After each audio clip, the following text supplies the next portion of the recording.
அன்பு குழந்தையே, உனக்கான நல்ல விஷயங்களை செய்து கொடுப்பதற்காகவே உன் தாயானவள் இன்று உன்னை தேடி வந்திருக்கின்றேன்.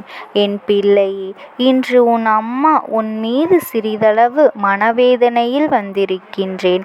என் மீது உண்மையான அன்பு இருக்கும் பட்சத்தில் இந்த தாயானவள் என்னுடைய மனவேதனைக்கு காரணம் என்ன என்பதனை கேட்டு தெரிந்து கொண்டு நிச்சயமாக என்னுடைய மனவேதனையை என் பிள்ளை நீ போக்க வேண்டும். அம்மா உன்னிடத்தில் வேண்டி விரும்பி இதைத்தான் கேட்கின்றேன். ஏன் தெரியுமா? இந்த தாயானவள் எதற்காகவும் மனமுடைந்து போனது கிடையாது. எந்த ஒரு விஷயத்திற்காகவும் இந்த தாயானவள் வேதனைப்பட்டது கிடையாது. ஆனால் என் பிள்ளை, உன்னை நான் என்று சந்தித்தேனோ, உன் வாழ்க்கையில் என்று நான் வந்தேனோ அன்றிலிருந்து சில நாட்களாகவே சில விஷயங்கள் என் மனதிற்குள் அதிகமான வேதனையை கொடுக்கின்றது. இப்பொழுது நீ செய்கின்ற சில விஷயங்களும் என்னை வேதனைப்படுத்துகின்றது. அம்மா, நான் என்ன செய்தேன் தாயே? நான் இந்த வாழ்க்கையில் உனக்காக எப்பொழுதுமே நல்லபடியாகத்தான் இருக்கின்றேன். நீ சொல்கின்ற வார்த்தைகளை கேட்டு நான் நேர்மையாகத்தானே வாழ்கின்றேன். யாருக்கும் எந்த ஒரு கெடுதலையும் நான் செய்யவில்லையே. நீ வேறு மனவேதனையில் வந்திருக்கின்றாய் என்றால் நான் உன்னையும் எப்படி சமாதானப்படுத்துவது என்று நீ நினைப்பது என் பிள்ளையே என் செவிகளில் கேட்கின்றது. என் தங்கமே, அம்மா மனவேதனையில் வந்திருப்பதற்கு காரணமே உன்னுடைய குழப்பம்தான் என்று சற்றென்று என் வாக்கினை உன் அம்மா சொல்வதை கேள். கேட்ட பிறகு முடிவுகளை நீ எடுத்திருக்க வேண்டும். ஆனால் அதற்கு முன்பாக நான் சொல்ல வந்த விஷயம் என்ன என்று கேட்காமலேயே தெய்வத்தின் பிரச்சனைகளை நாம் தலை தூக்கி வைக்கின்றார்களே என்றுதானே நினைத்தாய்? அம்மா சொல்வது இல்லை என்று சொல்லிவிடு பார்ப்போம். என் பிள்ளையே, இந்த அம்மாவிற்கு தன்னுடைய குழந்தைகளை பற்றி நன்றாக தெரியும். என் பிள்ளை, எதை எப்படி எந்த நேரத்தில் நீ யோசிப்பாய் என்று தெரியும். நான் தெளிவாக தெரிந்து கொண்டதனால்தான் இப்பொழுது விஷயத்தில் நான் சொல்வதற்காக வந்திருக்கின்றேன். எதை எப்படி எந்த நேரத்தில் நீ யோசிப்பாய் என்பதும் எனக்கு தெரியும். தெளிவாக தெரிந்து கொண்டதனால்தான் இப்பொழுது இந்த விஷயத்தை உனக்கு சொல்வதற்காக வந்திருக்கின்றேன். எப்பொழுதுமே உன் தாயானவளினுடைய எண்ணம் நிலையானதாக மட்டுமே இருக்கும். என்ன நடந்தாலும் உன்னால் அதிலிருந்து மீண்டு வரவே முடியாது. காலம் முழுவதும் புலம்பிக் கொண்டேதான் இருப்பாய். உனக்கு வரவேண்டிய நன்மைகள் கூட சரியாக உன்னை வந்து சேராமல் போய்விடும். என் பிள்ளையே, அதற்கு ஒருபொழுதும் நீ இடம் கொடுக்காமல் உனக்கு நடக்கவிருக்கின்ற நல்ல விஷயங்களை உன் மனதிற்குள் உருவாக்க வேண்டும். எவ்வளவு கஷ்டங்கள் வேண்டுமானாலும் இருக்கட்டும். காலம் முழுவதும் நீ புலம்பிக் கொண்டேதான் இருக்க வேண்டும். உனக்கு வரவேண்டிய நன்மைகள் கூட சரியாக உன்னை வந்து சேராமல் போய்விடும். என் பிள்ளையே, அதற்கு ஒருபொழுதும் நீ இடம் கொடுக்காமல் உனக்கு நடக்கவிருக்கின்ற நல்ல விஷயங்களை நீ உருவாக்க வேண்டும். மனதிற்குள் எவ்வளவு கஷ்டங்கள் வேண்டுமானாலும் இருக்கட்டும். என் பிள்ளையே, முதலில் நீ புலம்புவதை நிறுத்து.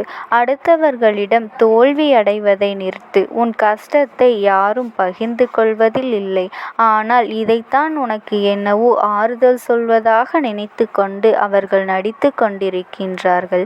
என் தங்கமே, இது போன்று நடந்து கொள்கின்றவர்களை நீ சற்று ஒதுக்கியே வை. இவர்கள் மத்தியில் சற்று கவனமாகத்தான் நீ இருக்க வேண்டும். உன்னுடைய இந்த மனப்போக்கு அவர்கள் தங்களுடைய சாதகமாக பயன்படுத்தி கொள்கின்றார்கள். அவர்களினுடைய நேர போக்கிற்கு உன்னை பயன்படுத்தி கொள்கின்றார்கள் என்பதனை இப்பொழுது என் பிள்ளை நீ தெரிந்து கொள்ள போகின்றாய். நீ என்னவோ உனக்கு வாழ்க்கையில் இருக்கின்ற விஷயங்களுக்கு அவர்கள்தான் தீர்வு தரப்போகின்றார்கள் என்று நினைத்து அவர்களிடத்தில் சொல்லி புலம்பிக் கொண்டிருக்கின்றாய்.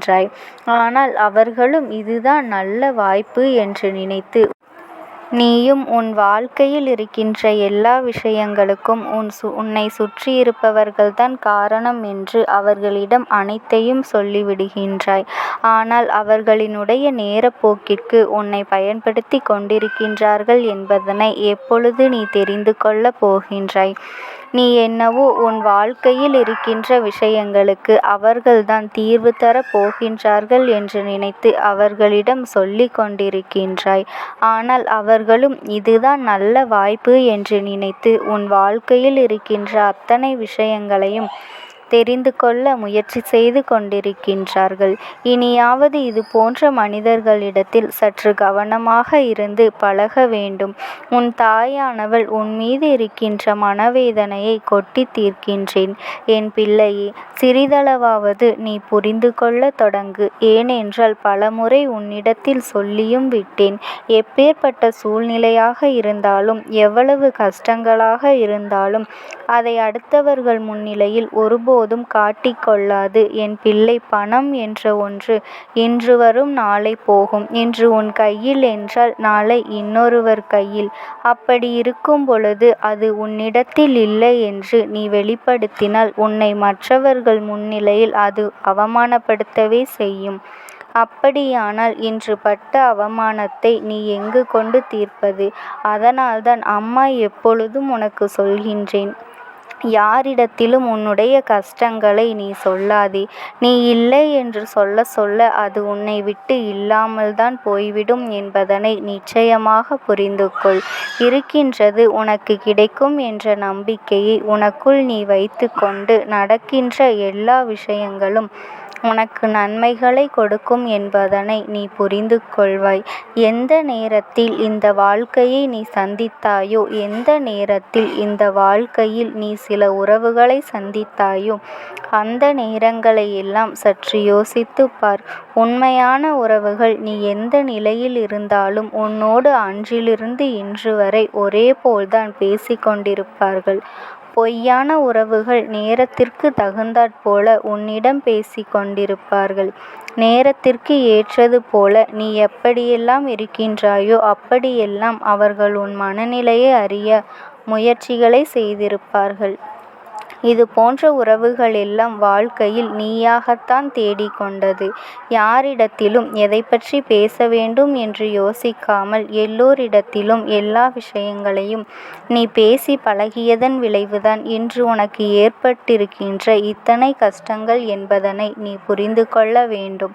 இந்த பிரச்சனைகளை எல்லாம் இன்றோடு முடிவடைய வேண்டும் என்றும், உன்னுடைய சோதனை காலங்கள் எல்லாம் இப்பொழுதே உன்னை விட்டு நீங்க வேண்டும் என்றும், இனிமேல் என் பிள்ளை, என் தாயானவள் உன்னுடைய அன்பை மட்டுமே கொண்டு உன் வாழ்க்கையை நீ சரி செய்து விட வேண்டும். எப்பேற்பட்ட கஷ்டமான சூழ்நிலைகள் வந்தாலும் என் நாமத்தை மட்டும் நீ மனதார உச்சரித்து கொண்டே இரு. உனக்காக எல்லா கஷ்டங்களிலும் உன் தாயானவள் நான் துணையாக இருப்பேன்.